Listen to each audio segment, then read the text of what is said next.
So welcome to MSI astrology. నక్షత్ర సిరీస్లో విశాఖ నక్షత్రము ఎలా ఉంటుంది ఏంటి అండ్ ఇది చిన్న ఒక బ్లూ ప్రింట్ లాంటిది. అంటే బేసిక్ ఎనర్జీస్ ఎలా ఉంటాయి, దాన్ని బట్టి వాళ్ళ లైఫ్ ఎటువైపు వెళ్ళే పాసిబిలిటీ ఉంటుంది. అంతే తప్పించి 100% విశాఖ నక్షత్రం వాళ్ళందరూ ఇలానే ఉంటారు స్టాంప్ లాగా అని చెప్పడం కాదు. ఓకే, మూన్ ఆన్ ద నక్షత్ర ఆఫ్ విశాఖ అంటే మీ జన్మ నక్షత్రము విశాఖ అయినా లేదు లగ్నము కనుక విశాఖ నక్షత్రం మీద ఉన్న యూజువల్లీ ఎలా ఉంటారు. సో విశాఖ నక్షత్రం మనకి ఈ 2 రాసుల్లోనూ ఉంటుంది, లైక్ తులారాశిలో అండ్ అలానే వృశ్చిక రాశిలో. సో వీళ్ళు ఎలా ఉండబోతున్నారు, ఎలా ఉంటారు ఏంటనే చూద్దాం.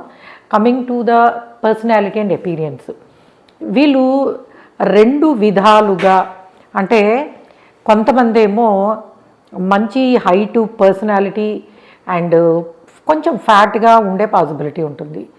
కొంతమంది దానికి ఆపోజిట్గా లీన్గా అంటే సన్నగా పొడుగ్గా ఉండే అవకాశం కూడా ఉంటుంది. ఎందుకంటే ఇక్కడ రాశి తత్వాన్ని బట్టి ఓకే కొంత ఫిజికల్ ఎనర్జీస్ అనేవి చేంజ్ అవుతాయి. కానీ యూజువల్లీ విశాఖ నక్షత్రం వాళ్ళు క్రౌడ్ని బాగా అట్రాక్ట్ చేసేవాళ్ళు. అంటే 10 మందిలో ఉన్నా కూడాను తొందరగా వీళ్ళు అంటే ఎక్కువ మంది వీళ్ళని ఇష్టపడే అవకాశము, ఫాలో అయ్యే అవకాశము.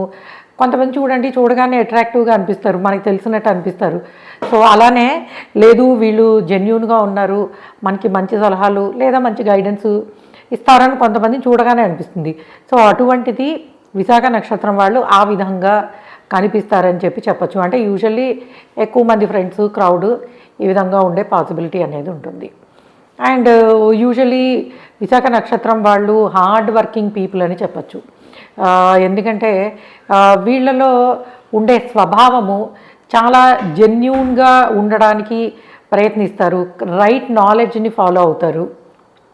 వీళ్ళ బిలీఫ్ సిస్టమ్ అంటే వీళ్ళ నమ్మకాలు అనేవి చాలా పద్ధతిగా ఉంటాయి. ప్రతి డిఫరెంట్ క్యాస్ట్ వాళ్ళనైనా రిలీజియన్ వాళ్ళనైనా గౌరవిస్తారు. అలానే వాళ్ళ స్వధర్మాన్ని పాటించడంలో అద్భుతమైన విధానాన్ని కలిగి ఉంటారు. ఏమిటా విధానం అంటే యూజువల్గా చూడండి మనకి మోస్ట్ ఆఫ్ ద పీపుల్ ఏం చేస్తారు, మనకి సీజనల్గా వచ్చే ఉంటాయి. సో ఈ భగవంతుడిని ఈ రూపంలో పూజ చేస్తే మీకు మంచి జరుగుతుంది, అలాగా ఇలాంటి వాటిని వీళ్ళు నమ్మరు యూజువల్లీ. అలానే మూఢనమ్మకాలు అంటే ఎంత రిలీజియస్ స్పిరిచువల్గా ఉంటారో అంతగా ఈ ఏజ్ ఓల్డ్ ట్రెడిషన్స్ ఉంటాయి. ఇప్పుడు ఫర్ ఎగ్జాంపుల్ మనకి చిన్నది మొన్నే సంక్రాంతి అయింది కదా, ఒక చిన్నది చెప్తాను.